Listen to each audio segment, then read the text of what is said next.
ایک مسجد کے امام اور خطیب صاحب نے سوال کیا ہے کہ ان کی پیدائش کے وقت ان کے والد محترم نے ان کی ولدیت ان کے تایا کے نام کی لکھ دی تھی، تو وہ تایا کے نام کی ولدیت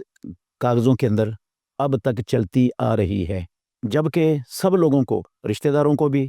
اور علاقے والوں کو بھی، سب کو پتہ ہے کہ یہ فلاں شخص کا بیٹا ہے، تو صرف کاغذات میں اس میں تائے کا نام لکھا ہوا ہے۔ اور یہ امام صاحب کوئی 15-17 سال سے کسی مسجد میں امام اور خطیب ہیں، تو اب مسجد بعض لوگوں نے ان کو اس لیے امامت اور خطابت سے روک دیا ہے کہ آپ کے والد کا نام کاغذات میں غلط لکھا ہوا ہے، لہٰذا آپ جماعت کروانے کی اہلیت نہیں رکھتے، اور ان کو جو ہے نا وہ جماعت کرانے سے معطل کر دیا ہے اور خطابت سے بھی معطل کر دیے۔ کیا یہ بعض لوگوں کا عمل کتاب و سنت کے مطابق کیا درست ہے؟ محترم ناظرین کرام، سب سے پہلی بات تو یہ ہمیں اچھی طرح ذہن میں بٹھا لینی چاہیے کہ بچے کا نام اس کے اصل والد کے ساتھ ہی لکھنے کا حکم ہے اللہ کا۔ قرآن مجید میں اللہ رب العالمین نے فرمایا ادعوہم لآبائہم ہوا اقسط عند اللہ، انہیں ان کے باپوں کے نام سے پکارو، یہی زیادہ انصاف والی بات ہے اللہ رب العالمین کے ہاں۔ تو باپ کے علاوہ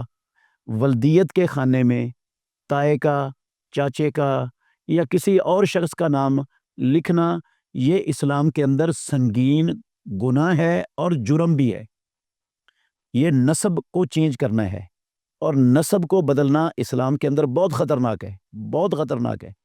رسول مکرم صلی اللہ علیہ وسلم نے فرمایا من انتسب الی غیر ابیہ وہو یعلم انہ غیر ابیہ فالجنۃ علیہ حرام۔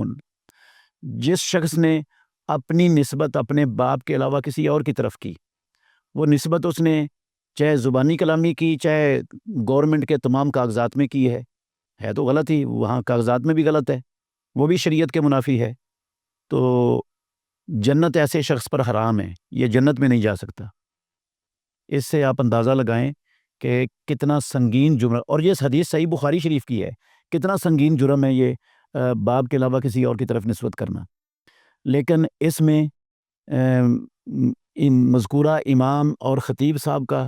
تو کوئی قصور ہے ہی نہیں، یہ قصور تو اس کے والد کا ہے یا اس کے تائے کا ہے اور خاندان والوں کا ہے، اس کا قصور نہیں ہے۔ اور اس کو بھی اس کے سوال کے مطابق علم نہیں تھا پہلے کہ ایسا جو ہے نا شریعت کے اندر جرم ہے، حرام ہے اور غلط ہے۔ اب ان کو علم ہو گیا ہے اور وہ اس کو چینج کروانے کی کوشش کریں گے۔ یہ جو فتویٰ دے دیا ہے نا بعض لوگوں نے کہ یہ امامت کے قابل نہیں ہے، یہ امام نہیں بن سکتا، یہ زیادتی کی گئی ہے امام صاحب پر اور خطیب صاحب پر، یہ غلط ہے۔ بھئی وہ اس کو چینج کروا دے گا، چینج ہو سکتا ہے، اس کے لیے وقت لگتا ہے، تو چینج کروائے گا وہ انشاءاللہ الرحمن حدیث کے مطابق۔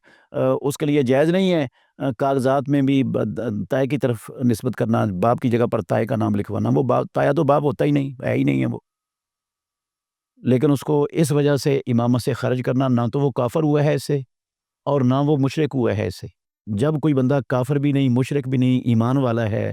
اور ایک غلطی ہے جو اس کی نہیں ہے، اس کے خاندان والوں کی ہے، اور وہ غلطی کی اصلاح کے لیے بھی تیار ہے، تو پھر اس کو امامت سے برخاست کرنا، خطابت سے معطل کرنا، یہ سراسر زیادتی ہے، ظلم ہے، اور یہ کام نہیں کرنا چاہیے لوگوں کو۔ اللہ سب کو سمجھنے کی اور عمل کرنے کی توفیق عطا فرمائے۔